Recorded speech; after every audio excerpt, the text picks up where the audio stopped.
to my channel, Bibo Asus Vlogs. Ngayon guys, nandito tayo sa Alcorum Beach. Ayan, maiinggan nyo ka talaga guys sa ganda ng mga ibon dito mga kapatid. Super ganda talaga guys. Ayan, hindi sila natatakot sa tao.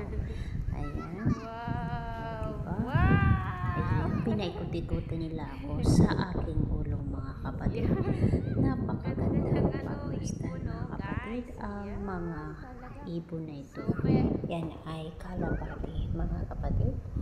So andito tayo guys dahil off ng ating sweetheart. So that's why here nakakamasyal, banding with family. Ganyan lang ang buhay dito sa abroad mga kapatid. Banding ng family, walang bisyo at walang kamarates. Sa Facebook lang may kamarates. So andito guys tayo sa park Hadika sa Arabi. So katatapos lang namin kumain guys. So ito, lalakad-lakad tayo. Sarap ng simoy ng hangin guys. So ayan, samahan niyo hindi siya ngayon low tide guys. Ang ganda ng kapaligiran guys. Ayan. High tide.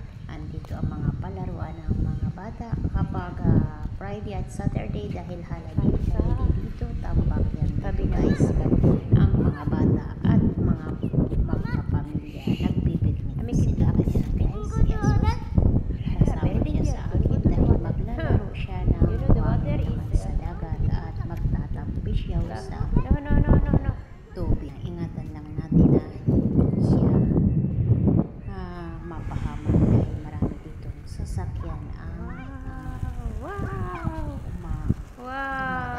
ganda. Gustong gusto ko Ganda talaga ng itong bird. mga Wow. hindi sila natatakot sa tao. Kahit hinahabol ni Asus, wala rin. Hindi sila lumalayo talaga. Diba? Talaga. Hindi sila takot sa tao guys. Ayan ang hahabulin ni Asus. Wow. Wow. Ayan. Kahit balik-balikan ko yan guys. Talagang hindi sila dyan. Pag may tao, saka lang sila lilipad sa bandang ito. So, ayan, diba? Napakagandang pagmasdan. Dito lang yan sa beach ng Alcorum, Oman, Muscat City, guys. So, diba? Napakagandang pagmasdan dito, mga kapatid, dahil malamig ang simoy.